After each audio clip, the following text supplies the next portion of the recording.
Halo semua, selamat datang dalam video edukatif kami. Hari ini kami akan membahas secara lengkap dan sistematis mengenai salah satu obat penting yang akan digunakan dalam praktik medis, yaitu lidocaine. Obat ini berperan besar dalam sistem saraf dan kardiovaskular, terutama sebagai anestesi lokal dan obat anti-aritmia.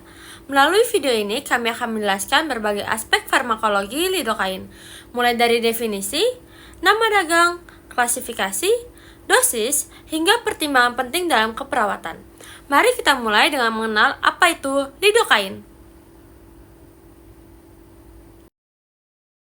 Apa sih lidocaine?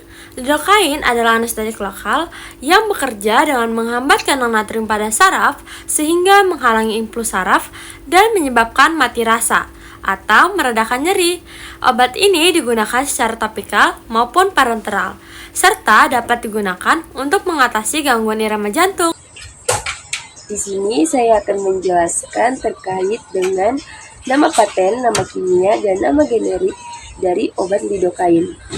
Nama kimia dari obat lidocaine sendiri adalah 2-dietilamino N2,6 dimetilpenil asetamid, dan nama generiknya yaitu lidocaine, serta untuk nama patennya terdiri dari berbagai banyak nama paten, tetapi nama patennya yang paling terkenal yaitu Zidocali.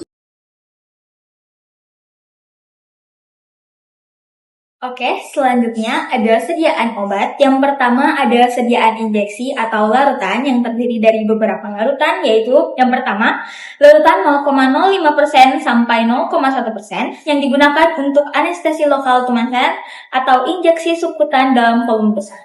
Yang kedua ada larutan 0,25% sampai 0,5% untuk anestesi regional intravena atau blok biar atau infiltrasi jaringan subkutan. Yang ketiga, ada larutan 1% sampai 2%, ada sediaan topikal yang terdiri dari 1 salep lidocaine 5%, dapat dicampur dengan hidrokortison, digunakan pada kulit atau rektum. Yang kedua, ada gel berair 1% atau 2%, biasanya mengandung antiseptik seperti chlorhexidine, digunakan untuk uretra, misalnya sebelum kateterisasi folet. Yang ketiga, ada campuran eutectic lidocaine tambah prilocaine atau M. Untuk anestesi kulit lokal, efektif menembus kulit.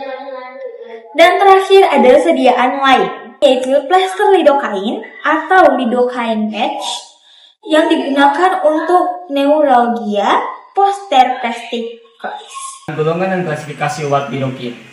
Lidocaine merupakan golongan obat keras yang diperoleh dari resep dokter. Klasifikasi lidocaine sebagai berikut. Yang pertama sebagai anestesi lokal. Lidocaine adalah anestesi lokal dari golongan amida. Ini membedakannya dari anestesi lokal golongan ester yang memiliki struktur kimia dan metabolisme yang berbeda. Selanjutnya saya akan menjelaskan mengenai indikasi dan kontraindikasi dari obat lidocaine.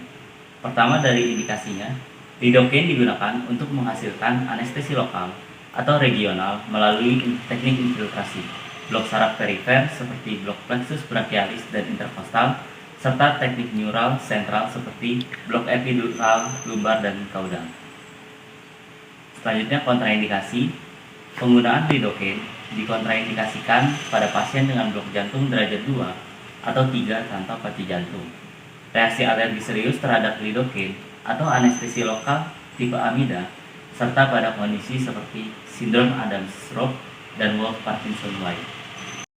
Selanjutnya, efek samping lidocaine berkaitan dengan efeknya terhadap sistem saraf pusat, misalnya mengantuk, pusing, parestesia, gangguan mental, koma, dan seizures. Kemungkinan besar yang menyebabkan efek samping ini adalah metabolit lidocaine, yakni normetylglycerilide dan xylidide.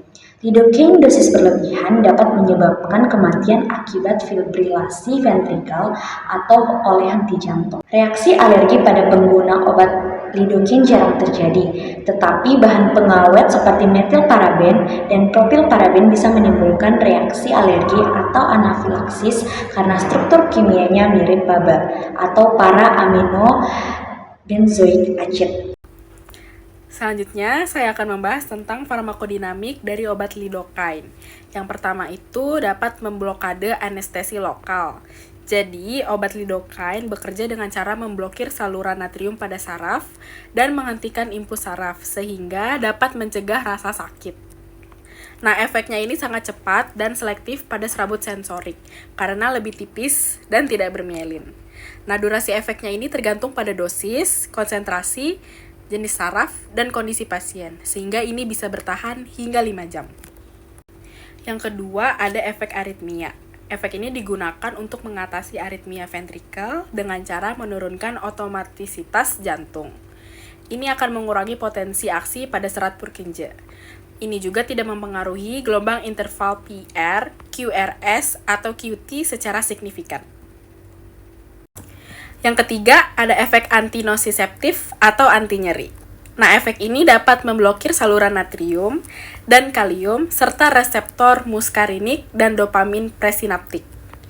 Nah, efek ini terjadi baik secara perifer atau di saraf luar maupun di sentral, yaitu di tanduk dorsal sumsum tulang belakang.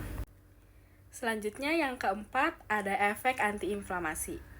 Obat lidocaine ini menghambat pelepasan zat peradangan, yaitu leukotrien, prostaglandin, histamin, dan IL-1. Selanjutnya distribusi. Setelah diserap, sekitar 65% lidocaine akan terikat pada protein plasma, khususnya albumin dan alfa-1 glikoprotein asam.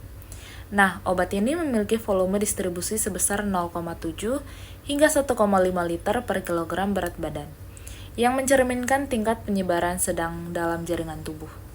Karena kelarutan yang rendah dalam lemak, lidocaine memiliki kemampuan distribusi yang lebih terbatas dibandingkan anestesi lokal lain yang lebih lipofilik. Yang ketiga ada metabolisme.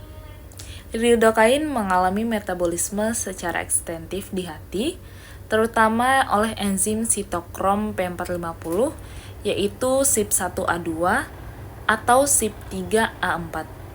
Proses metabolisme ini menghasilkan dua metabolit utama, yaitu monoetil glisilsilidida yang disingkat dengan MAGX dan glisilsidida yang disingkat dengan GX. Kedua metabolit ini masih bersifat aktif secara farmakologis meskipun efek GX lebih lemah dibandingkan efek MAGX. Sistem saraf sebagai anestesi lokal region. Pertama ada infiltrasi lokal, yaitu anestesi jaringan lokal. Dosisnya 0,5% sampai 1% larutan lidocaine. Volume tergantung area tindakan. Maksimum dosis tanpa epinefrin 4,5 mg per kilogram, maksimal 300 mg. Dengan epinefrin 7 mg per kilogram, maksimalnya 500 mg. Kedua, anestesi epidural atau spinal epidural untuk melahirkan atau pembedahan. 1-2% larutan, dosis awalnya 50-100 mg, dapat diulang sesuai kebutuhan. Spinal, dosis tergantung tinggi blok yang diinginkan, biasanya 1-2 ml larutan 5%. Ketiga, blok saraf perifer untuk pembedahan ekstremitas atau perawatan nyeri. Larutan 1-2%, dosis tergantung lokasi dan berat badan pasien. Keempat, topikal, yaitu ada krim, gel, spray, dan patch. Untuk nyeri lokal, prosedur dermatologis atau nyeri neuroplastik, patch lidocaine 5%, tempel di area nyeri selama maksimal 12 jam dalam 24. Oke, baik. Selanjutnya yaitu pertimbangan klinis perawat dalam penggunaan lidocaine. Nah, yang pertama yaitu pemantauan dan dosis. Di sini lidocaine memiliki indeks terapeutik yang sempit, dan pemantauan kadar plasma mungkin diperlukan, yang terutama pada pasien dengan gangguan hati atau yang menerima infus yang jangka panjang. Nah, dosis maksimum yang direkomendasikan adalah 4,5 mg atau kg untuk lidocaine tanpa epinefrin dan 7 mg atau kg untuk lidocaine dengan epinefrin. Nah, terus selanjutnya yaitu penggunaan berat badan ideal dalam perhitungan dosis dapat membantu menghindari konsentrasi plasma yang berlebihan. Yang kedua yaitu toksisitas sistematik ataupun LAS, yaitu gejala toksisitas awal meliputi pusing, tinnitus, dan presentesia. Nah, kesadaran plasma 10 mg ataupun mili dapat menyebabkan kejang ataupun kehilangan kesadaran. Pada kadar 15 mg ataupun mili dapat terjadi aritma jantung. Nah, toksisitas lebih sering terjadi pada lansia, gagal jantung, ataupun gangguan fungsi hati. Nah, terus yang ketiga yaitu efek kardiovaskular. Nah, lidocaine digunakan untuk mengobati aritma ventrikel seperti takikardia dan vertical. Dosis tertinggi dapat menyebabkan bradikardia, hipertensi, dan kolaps kardiovaskular. Nah, efek ini dapat sering terjadi pada pasien dengan gangguan fungsi jantung atau yang menerima infus jangka panjang.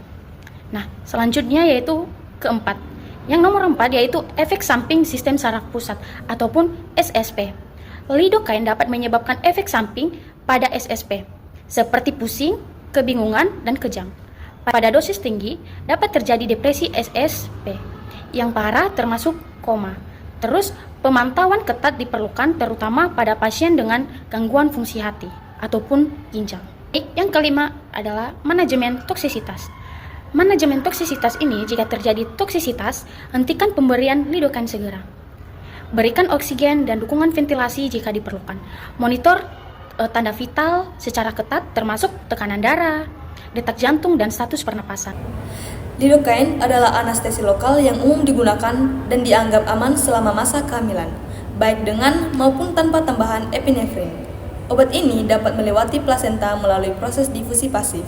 Namun, penggunaannya tetap diperbolehkan karena tidak menunjukkan dampak negatif terhadap perkembangan janin. Berdasarkan rekomendasi dari ACOG, lidocaine aman untuk prosedur medis oral pada ibu hamil.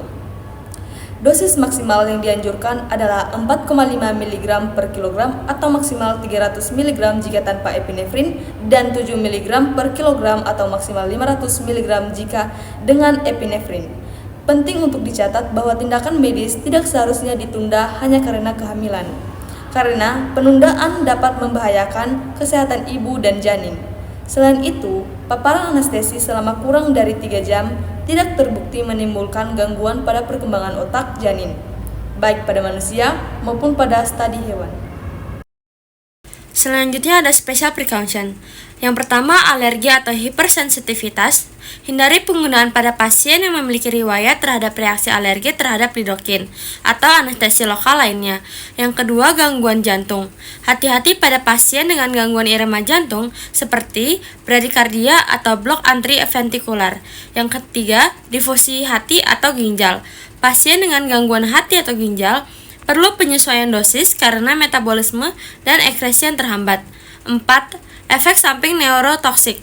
Waspadai tanda-tanda toksisitas sistem saraf pusat seperti pusing, kebingungan, atau kejang, terutama pada dosis tinggi. Yang kelima ada overdosis. Overdosis dapat menyebabkan depresi pernapasan atau kardiovaskular, sehingga pemantauan sangat ketat penting. Berikut referensi yang kami gunakan. Sekian dan terima kasih.